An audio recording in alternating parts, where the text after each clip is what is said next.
Welcome to Self-Funded. I'm your host, Chrissy Francona. 10 years ago, starting a business around yourself was something reserved for celebrities. Today, professionals everywhere are breaking away from the 9-to-5 and building businesses around their own experience and expertise. On this show, we'll explore what it really means to be self-funded, the movement of professionals carving their own path, creating cash-flowing businesses, and building lasting impact without waiting for permission. I'll share my own journey and talk with others who are rethinking what's possible when you take your career into your own hands. Let's dive in.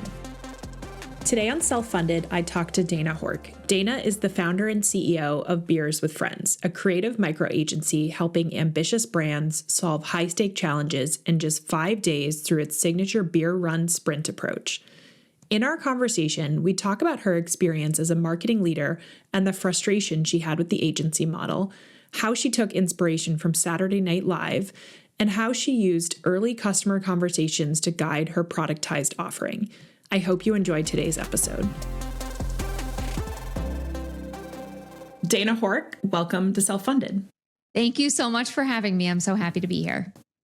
We get to catch up as friends and as people who are building businesses around their experience. So I'm so excited to I follow you and I know you and I know about it, but I'm so excited to hear more about what you're doing and your journey. So you are the founder and CEO of Beers with Friends. For anyone who is hearing that the first time, which is a genius name, who are you and what do you do?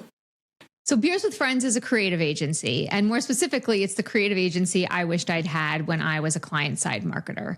So we help marketers tap into creative firepower when and how they need it via 5-day sprints that we call beer runs. So if you look at the traditional creative agency model, it tends to be in two sizes, big and small. Mm-hmm. There's big holdcos with big agency of record relationships, and then there's small independent agencies, but they really have the same model behind both of them. What we've done is flip the business model into something that's much more agile, that's much more collaborative, and that clients can turn on and off. We call it creativity on tap. So we work with senior brand leaders at ambitious companies and help them, build campaigns. We help them with social strategy. We help them crack their next challenge on their brand bucket list. Very cool. And you said this was the agency that you wished you had. So I want to hear more about your background and sort of how that led to you founding Beers with Friends. So you've worked inside some of these ambitious brands, these major consumer brands like Wonder and Walmart and Jet.com, where you were one of the earlier employees. What were you seeing and experiencing behind the scenes that made you realize the traditional agency model was not serving today's marketers? Yeah, so the pace of modern marketing organizations is much more rapid than it's ever been. And the problem wasn't that great agencies didn't have access to great creativity. The problem was the system around it was broken and agency client trust was broken. So, big agencies of record are incentivized to have bigger, longer, slower agency of record relationships. And you end up spending all this time, talking about when you're going to book the next meeting instead of just having the meeting. You spend a lot of time figuring out how many rounds of review and what the deliverables are instead of pre-agreeing to all of that and creating a process where actually people are weighing in and your team as a client is weighing in real time versus black box structure. Creative agencies staff projects with whoever's available, not necessarily who the right people are for the job. So Beers with Friends is something that's much more flexible, much more agile, much more transparent, and really excited by how we've been able to help ambitious brands tackle their biggest challenges. It sounds like sort of what you're describing is almost like agencies are a good fit for like maybe a big corporate environment of like the meeting to have a meeting. Whereas like you saw something of this sort of emergent, ambitious brands just needing something that was more agile and fit more with their pace. Yeah, ambitious marketers are looking for progress. They're looking for someone to understand what they already bring to the table, value it, include it in the process, but move the ball down the field further. So, for example, traditional big agency relationships, they don't want to take the work halfway or half-baked. I think marketers understand that they've moved the ball forward in some capacity. Maybe they have a strategy. They certainly know who their target consumer is, but they need you to move the ball down the field. I wanted to build an agency that was happy to take the ball wherever a client wanted to give it, make progress, and then hand it back. Why do you need to pay an agency for weeks of brand immersion when you could just create a process where brands were included in the process in the first place and bringing their brand expertise to the table? I also felt when I was a client-side marketer that I wanted to spend more and more time being creative and contributing to creative work. I think the agency process is often a black box. You give a brief, then they write an internal brief, they come back, present it, you're hoping it's great, and then you work through rounds and rounds of reviews. I wanted a process where marketers who are already brand experts, they're passionate, and they have their own great ideas, we're able to contribute those into the process and flex those muscles. That's something I always loved doing brand side. And I wanted to build a process where we could do that more and more with client side marketers. So you obviously had a ton of experience on the client side, and you're talking about that and some of the frustrations and opportunities you saw. But starting Beers with Friends, you had a lot of experience, but it was on the other side of the table. How did you just switch sides, and what did that experience look like? Yeah, so I'd say two things about this. One, I think people don't often see their Achilles heel as their superpower, but they need to view it as a superpower. By that, I mean, there were a million reasons why I shouldn't start an agency. Namely, I'd never worked agency side. But my superpower is that I've been a client and I know what the agency experience feels like from the client side. I know what clients are trying to get done. I know what success looks like. I also know all of the things that get in the way of great agency work getting into the world and having direct business results. And what I mean by that is I think great agency work does do that, but so many times so much happens outside your control. The client leaves, the budget gets cut, a global event happens. You obviously experienced this from the client side, and you saw that even though you had not had the agency experience, you saw this friction and you knew it existed. You have a co-founder. So tell me a little bit about how you guys came together and where this really started.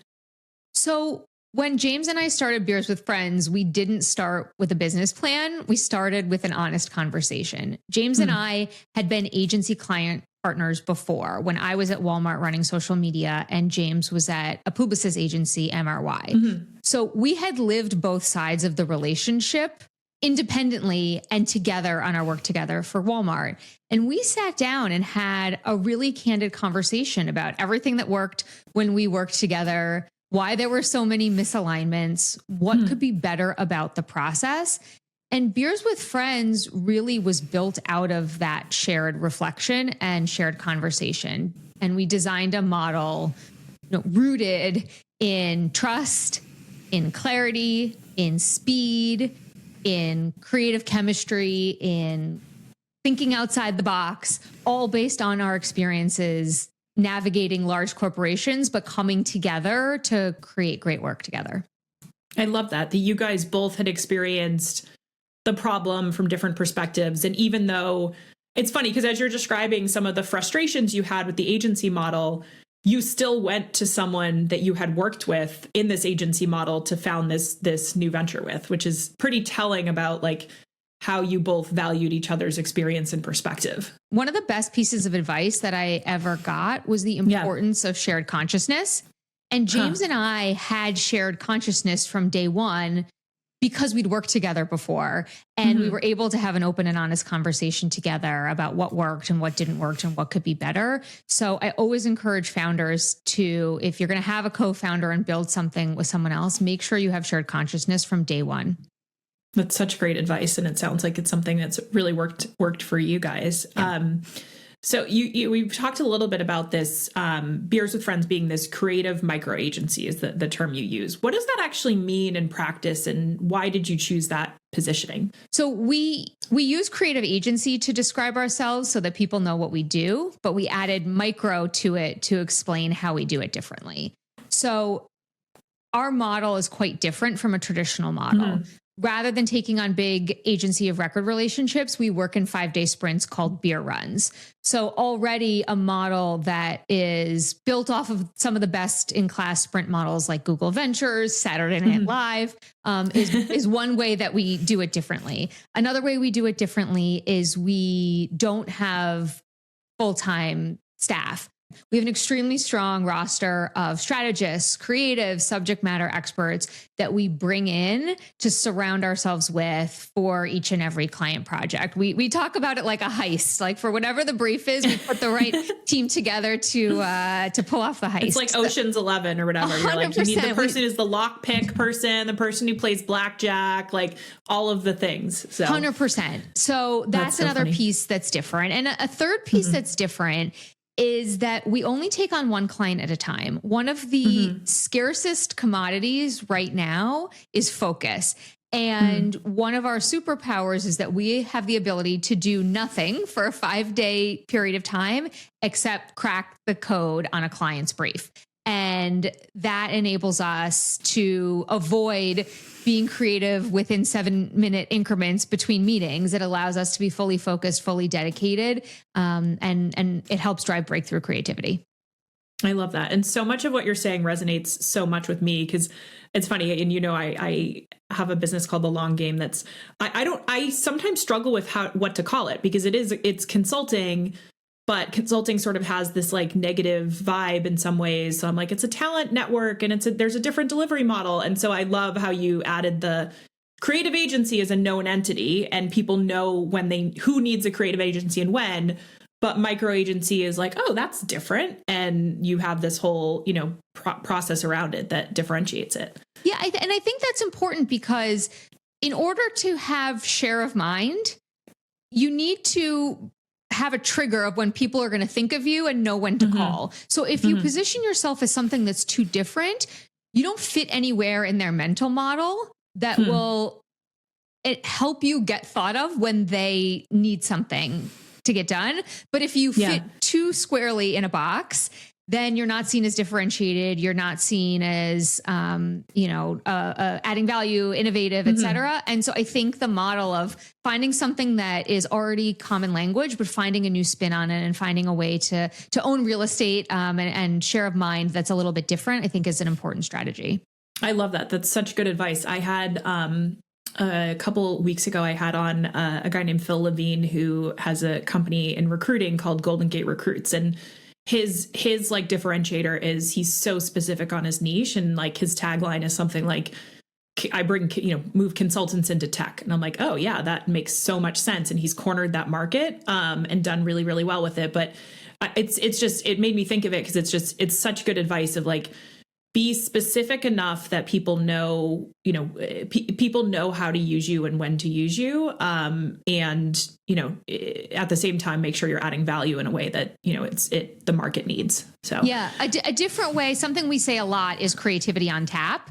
And that already tells you in a more benefit oriented way, wow, they help bring me creativity, but it's a much more flexible model. I can have it when I need it. And I don't have it when I don't need it. And so it communicates a lot in that short little phrase. I love everything you're saying. And I think the fact in your experience, like this is just so much based on your experience and you knew there was a problem to solve.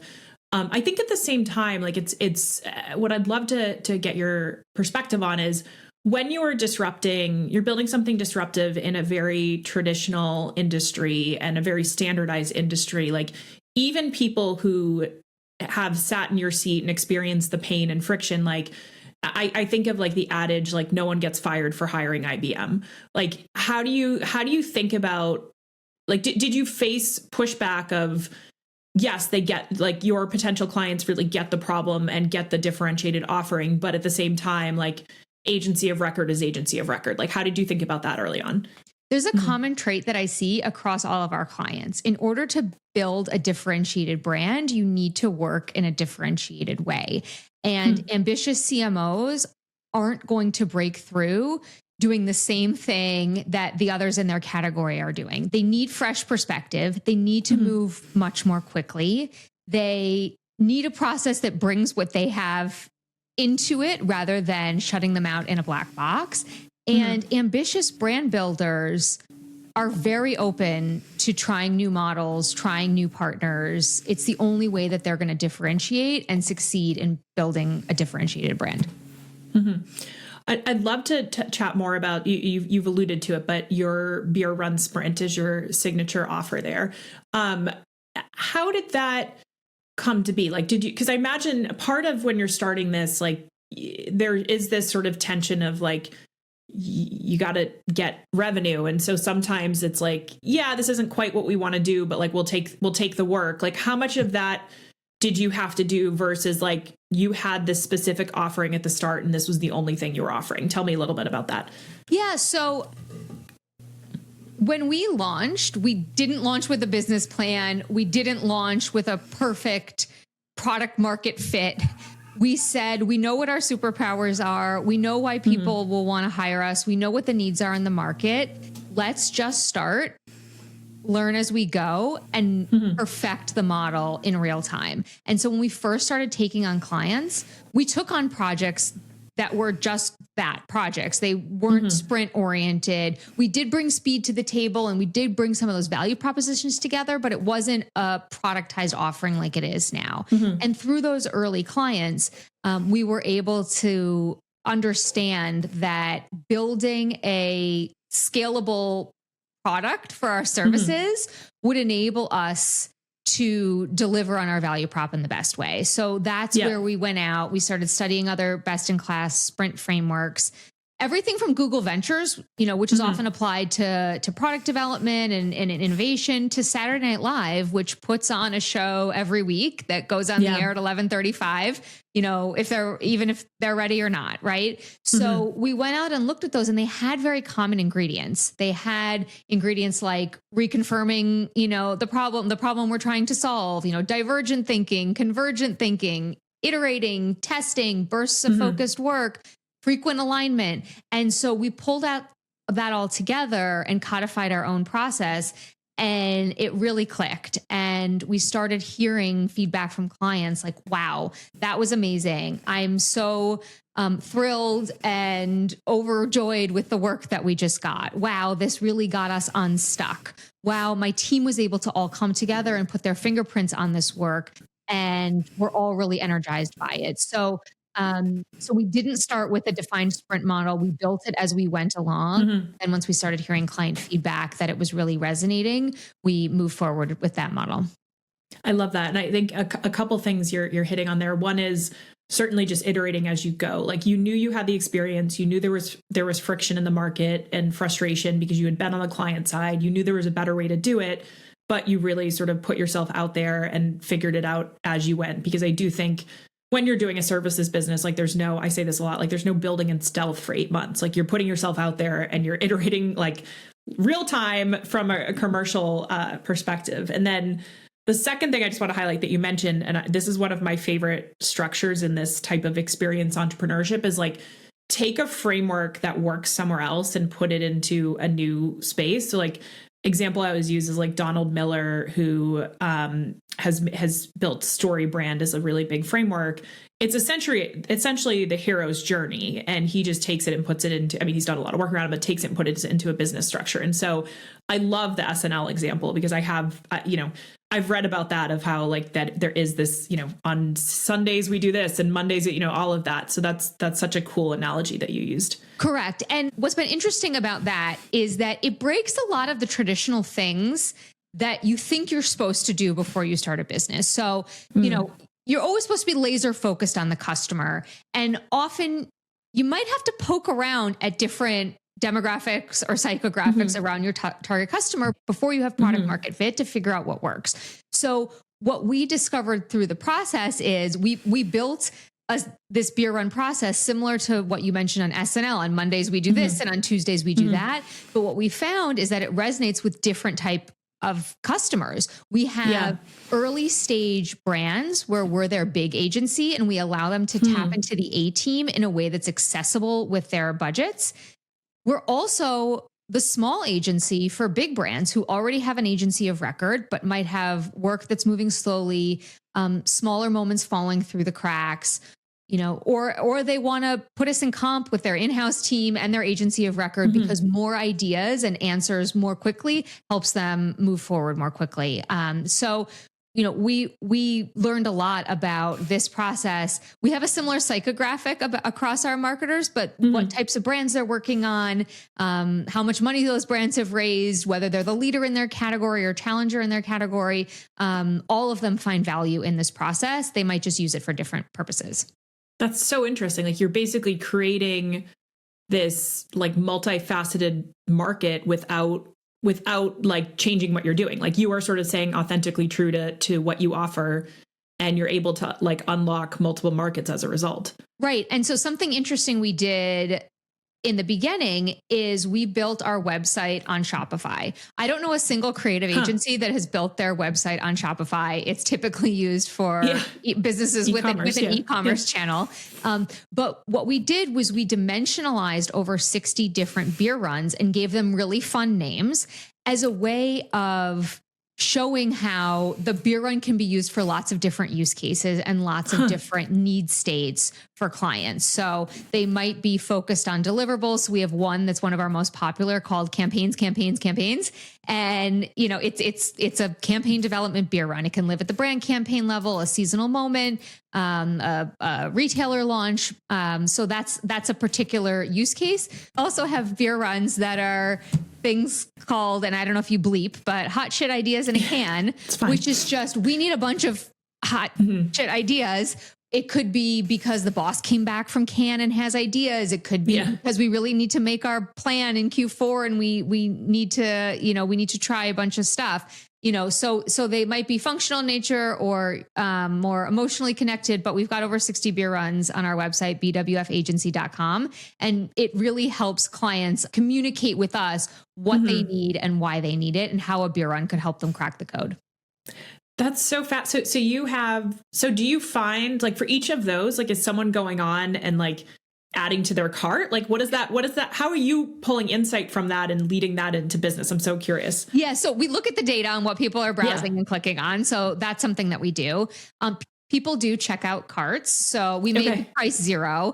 And people do check it out as a way to indicate interest. Like I'm interested in talking more about this beer run for this category, which is great. What we also found is that it really helps in the conversation with clients. So it might be during a meeting with a client and they'll say, I already looked at your website. I'm thinking what I might need is this beer run or that beer run. So it gives us common language earlier on, further down the funnel, less from a cold prospecting perspective and more from a consideration perspective.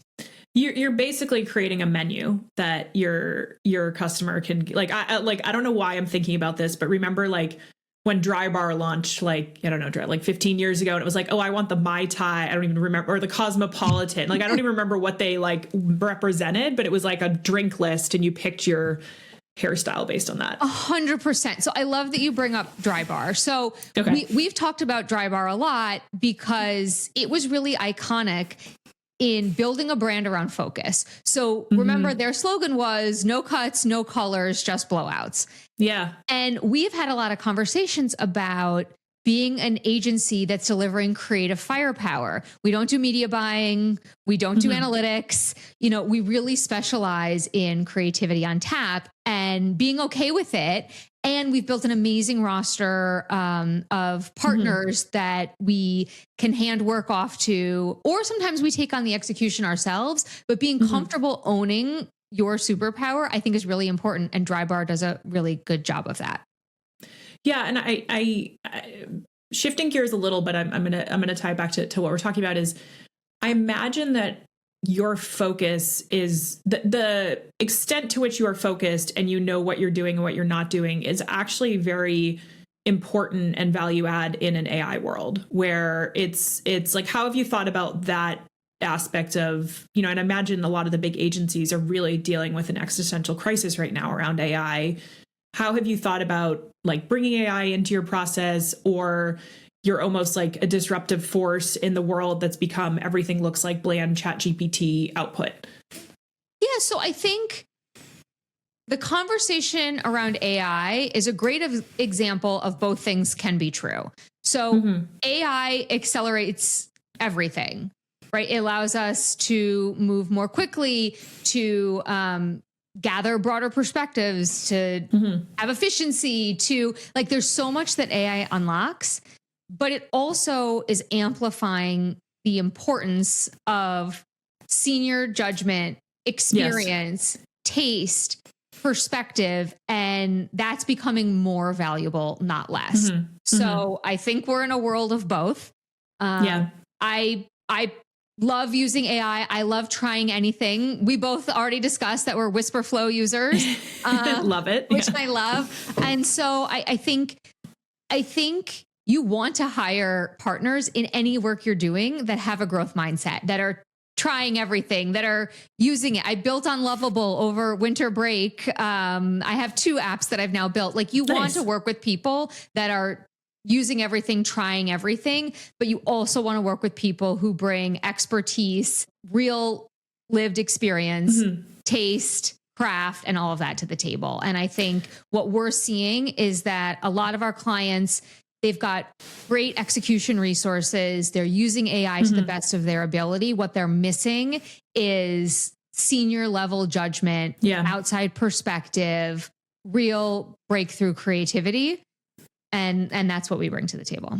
I love it. And that's exactly, like, I talk about through this podcast, the notion of being like an experienced entrepreneur, and how, and I had sort of had this like concept in my mind, but came up with that term recently. And I talked a little bit about this on a previous episode, but really inspired by a couple of LinkedIn posts I'd seen, one of which actually mentioned this notion of, like, it was in response to Amazon laying off tens of thousands of employees, and a lot of whom are like mid to senior career level people who had great compensation packages and everything at Amazon, and are probably a little bit of like, oh shit, what do I do now? And the notion that, like, you can't, like, judgment, experience, perspective, pattern recognition in a human way, not just through AI, is becoming even more powerful and important right now.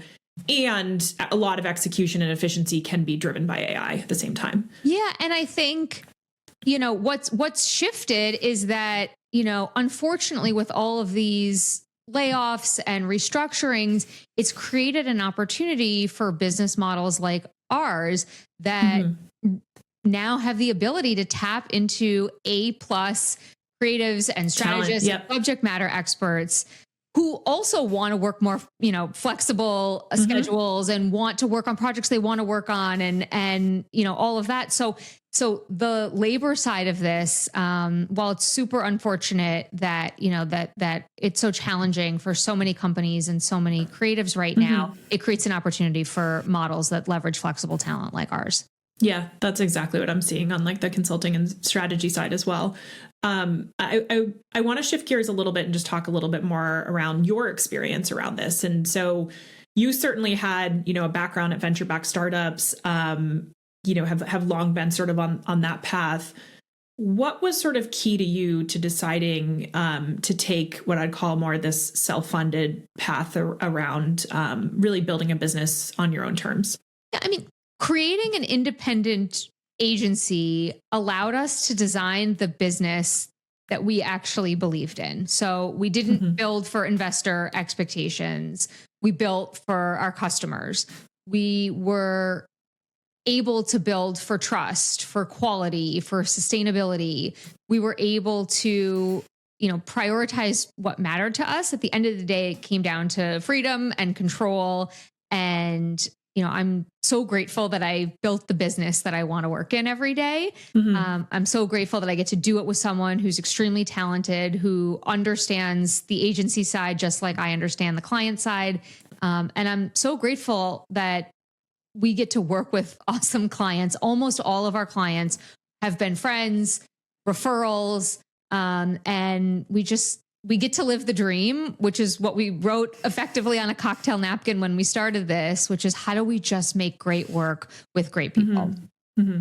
I love that your inspiration comes, you mentioned a couple times, like, you guys didn't have a business plan, but you had a vision. And it sounds like that's really been your North Star, both personally and sort of with the business through this process. Is that right? Absolutely. Beers with Friends, we chose that name very specifically. There is something magical and special and constructive about cracking a problem over beers with friends. You get the right people around the table. You get the right vibe. You have no egos. You pull out, napkins and pens and grab a couple beers or whatever you're drinking.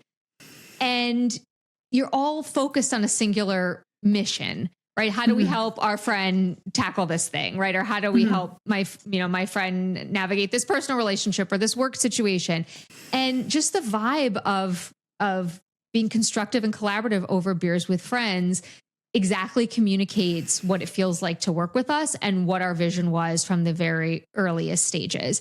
And what's interesting is we had that vision very early on. We built out our offering. We started taking on clients.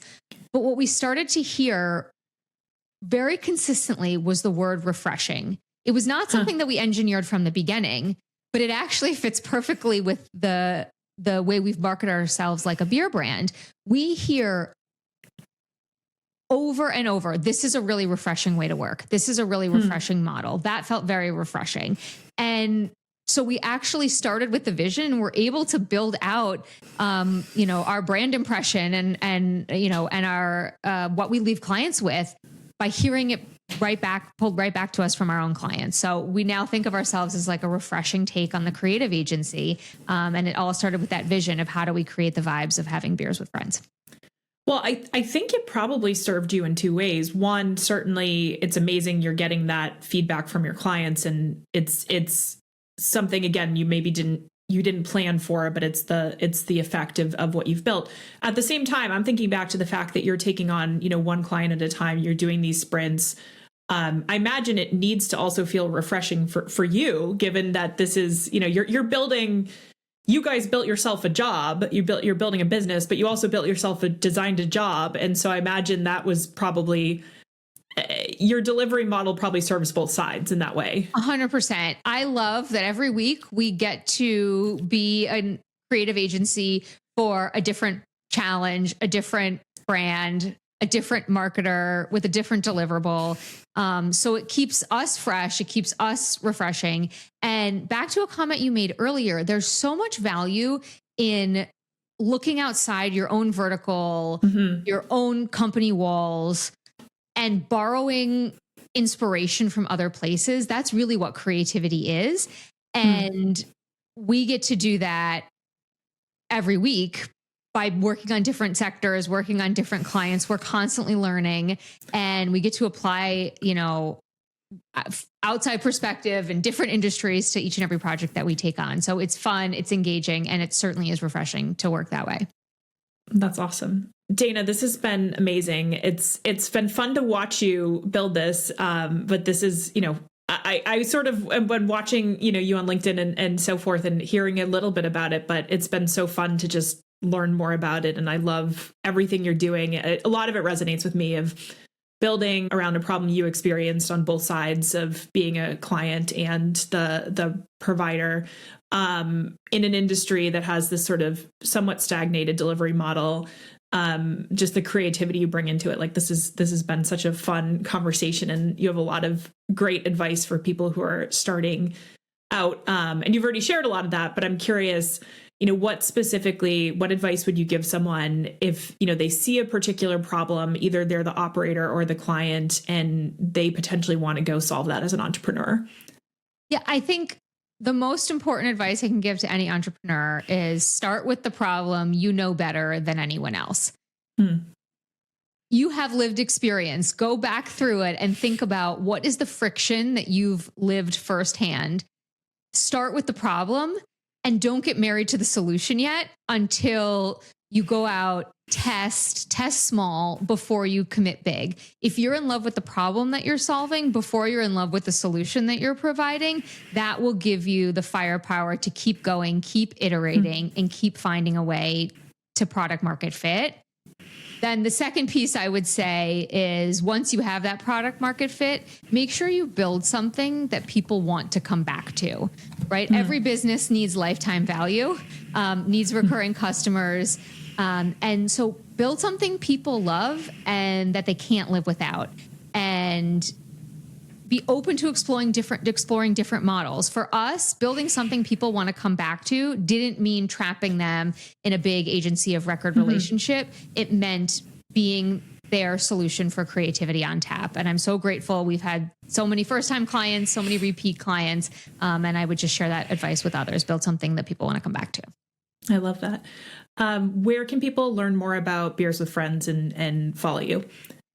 You can find us in all the places. So we're most active on LinkedIn. So you can check us out there at Beers with Friends. You can follow me, Dana Hork. We also are on Instagram, TikTok, all over, YouTube, all over. And most importantly, go to bwfagency.com, shop our beer runs. You could look at Battle of the Brands. You could look at Perception Rehab. You can look at Brand in a Can. You can look at Kickboxing for Brand. Add one to your cart, check it out, and get in touch with us. We'd love to hear from you and explore how we can help. I love that. I have no need for an agency right now, and I'm still going to go shop because I'm like blown away by they use Shopify to build this. I'm actually so excited to go in and go through all the beer runs. So, well, thank you so much. It's been wonderful to catch up and learn more about Beers with Friends, and wishing you all of the continued success as you build this business. Thank you. And same to you on the long game and self-funded and everything you're working on. Thank you. Thanks, Chrissy. Thanks for listening to Self-Funded. If you enjoyed today's episode, be sure to follow the show wherever you're listening so you don't miss what's coming next. I'd also love for you to leave a review and share what you're most excited about on your own self-funded journey. And if you want to go deeper, check out my Substack. You'll find the link below. Until next time, keep carving your own path.